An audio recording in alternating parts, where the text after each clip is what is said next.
ఈ వీడియో చూసే ముందు ఒక లైక్ కొట్టి జై శ్రీరామ్ అని కామెంట్ చేయండి. కార్తీక మాసంలో వచ్చే కార్తీక పూర్ణిమ పరమపవిత్రమైనది. కార్తీక పూర్ణిమకు చాలా ప్రత్యేకత ఉంటుంది. కార్తీక మాసమంతా చేసే పూజలు ఒకెత్తైతే ఈరోజు చేసే పూజలు మరో ఎత్తు. కార్తీక పూర్ణిమ నాడు చేసే పూజల వల్ల కోటి జన్మల పుణ్యం లభిస్తుంది. కార్తీక పౌర్ణమి నాడు ప్రతి ఒక్కరూ తప్పకుండా 365 వత్తులను వెలిగించాలి.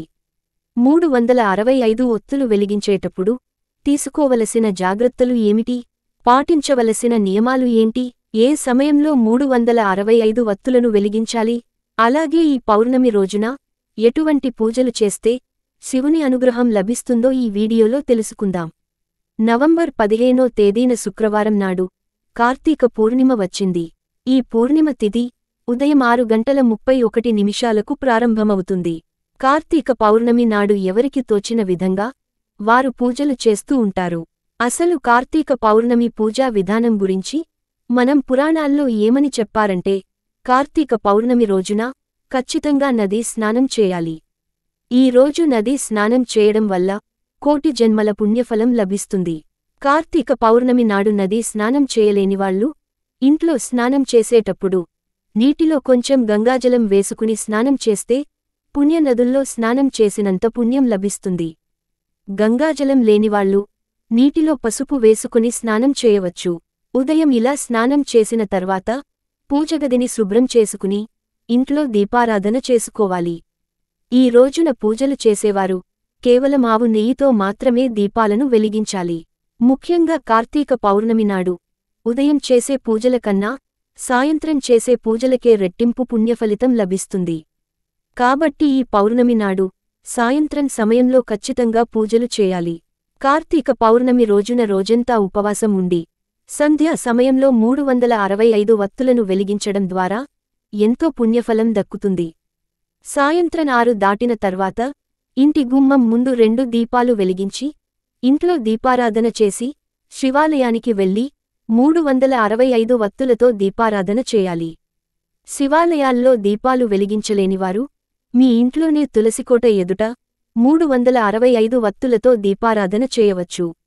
శివాలయంలో 365 వత్తులు వెలిగించేవారు ధ్వజస్తంభం దగ్గర కాని ఉసిరి చెట్టు కింద కాని దీపం వెలిగించాలి. 365 వత్తులను వెలిగించే 1 గంట ముందు ఆవు నేతిలో వత్తులను నానబెట్టుకోవాలి. మీరు దీపం వెలిగించే ప్రదేశంలో నీటితో శుభ్రం చేసుకుని అష్టదల పద్మ ముగ్గుని వేసుకుని ముగ్గుపైన పసుపు కుంకుమలు చల్లుకోవాలి. వత్తులను వెలిగించే ముందు పసుపు గణపతిని తయారు చేసుకోవాలి. పసుపులో కొన్ని నీళ్లు పోసి గణపతిని తయారు చేసి ముగ్గుపైన 1 తమలపాకును పెట్టి ఈ తమలపాకు పైన పసుపు గణపతిని పెట్టుకుని గణపతి ముందు 365 వత్తుల దీపాన్ని వెలిగించుకోవాలి. ముందుగా గణపతి పూజ చేసి తరువాత 365 బత్తులను వెలిగించుకోవాలి. ఇలా దీపం వెలిగించే సమయంలో ఓం నమశివాయ అనే మంత్రాన్ని జపించాలి. వెలుగుతున్న ఈ దీపానికి నైవేద్యంగా బెల్లం ముక్కను సమర్పించాలి లేదా చలిమిడిని సమర్పించవచ్చు. నైవేద్యం సమర్పించిన తరువాత చివరిగా కర్పూర హారతిని వెలిగించి గణపతికి హారతి ఇచ్చి వత్తులకు కూడా హారతి చూపించాలి. ఈ వత్తులు వెలుగుతున్నంతసేపు ఓం నమశివాయ అనే మంత్రాన్ని జపిస్తూ ఆ పరమేశ్వరుని ధ్యానంలో ఉంటే ఆ పరమశివుని అనుగ్రహం ఖచ్చితంగా లభిస్తుంది. కార్తీక పౌర్ణమి రోజున 365 వత్తులతో దీపం వెలిగిస్తే సంవత్సరం మొత్తం దీపారాధన చేసినంత పుణ్యం లభిస్తుంది. ఈ 365 వత్తులతో పాటుగా ఉసిరి దీపం కూడా వెలిగిస్తే రెట్టింపు పుణ్యం లభిస్తుంది. ఈ పౌర్ణమి రోజునే తులసీ మాత భూమి మీదకు వచ్చిందని నమ్మకం. కాబట్టి ఈ కార్తీక పౌర్ణమి రోజున తులసి మొక్కను పూజిస్తే లక్ష్మీదేవి అనుగ్రహంతో మీ ఇంటి ఆదాయం విపరీతంగా పెరిగిపోతుంది. కార్తీక పౌర్ణమి నాడు సాయంత్రం సమయంలో తులసి ముందు తప్పకుండా నెయ్యి దీపం వెలిగించండి. పౌర్ణమి రోజున తులసిని పూజిస్తే డబ్బు సమస్యలు తీరిపోతాయి. కార్తీక పౌర్ణమి నాడు రావి చెట్టులో విష్ణు దేవుడు కొలువై ఉంటాడు. కాబట్టి ఈ కార్తీక పౌర్ణమి నాడు రావి చెట్టును తాకినా రావి చెట్టుకు నీళ్లు పోసినా సమస్త పాపాలు తొలగిపోతాయి.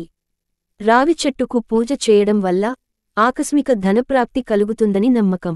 కార్తీక పౌర్ణమి పర్వదినాన సత్యనారాయణ స్వామి కథను వినడం వలన చాలా మంచి జరుగుతుందని నమ్మకం. మీ పిల్లలు గొప్ప స్థాయికి ఎదగాలంటే ఈ కార్తీక పౌర్ణమి నాడు 720 వత్తులను ఆవు నెయ్యిలో నానబెట్టి తులసికోట దగ్గర దీపం వెలిగించి ఓం బృందావనియే నమః అనే మంతాన్ని చదివితే మీ పిల్లలు గొప్ప స్థాయికి ఎదుగుతారు. పిల్లల జీవితం బాగుంటుంది. కార్తీక పౌర్ణమి రోజున ₹1 బిళ్లకు పసుపు రాసి ఆ నాణాన్ని ఎరుపు రంగు వస్త్రంలో చుట్టి మీ బీరువాలో భద్రంగా పెట్టుకోండి.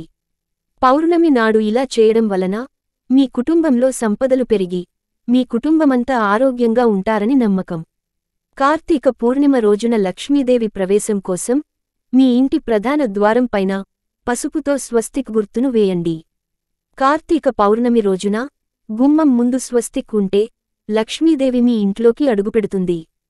కార్తీక పౌర్ణమి రోజున చేసే దీపారాధనతో గతజన్మ పాపాలు, ఈ జన్మలో చేసిన పాపాలన్నీ తొలగిపోతాయి. ముఖ్యంగా ఈ పౌర్ణమి నాడు కనకధార స్తోత్రం పఠించడం వల్ల విశేషమైన ఫలితాలొస్తాయి. కార్తీక మాసంలో వ్రతాలను ఆచరించేవారు 3 పూటల భోజనం చేయకూడదు. కేవలం ఒకసారి మాత్రమే భోజనం చేయాలి. కార్తీక మాసంలో పూజలు చేసేవాళ్లు, అలాగే ఉపవాసాలు ఉండేవాళ్లు ఇంట్లో నిద్రించే సమయంలో బెడ్ పైన పడుకోకూడదు. కేవలం నేలపైనే పడుకోవాలి. దీపారాధన చేసే సమయంలో అగ్గిపుల్లతో నేరుగా దీపాన్ని వెలిగించకూడదు. ముందుగా అగరవత్తులను వెలిగించి వాటితో దీపాన్ని వెలిగించాలి. కార్తీక మాసంలో తలస్నానం చేసేటప్పుడు ఎటువంటి షాంపూను పెట్టకూడదు. చన్నీటితోనే తలస్నానం చేయాలి. అలాగే ఈ కార్తీక మాసంలో ఎట్టి పరిస్థితుల్లోనూ నల్లటి బట్టలు వేసుకోకూడదు. ఎరుపు రంగు బట్టలు వేసుకుంటే మంగళదోషం తగ్గుతుంది. ఈ వీడియో మీకు నచ్చితే లైక్ చేసి సబ్స్క్రైబ్ చేయండి.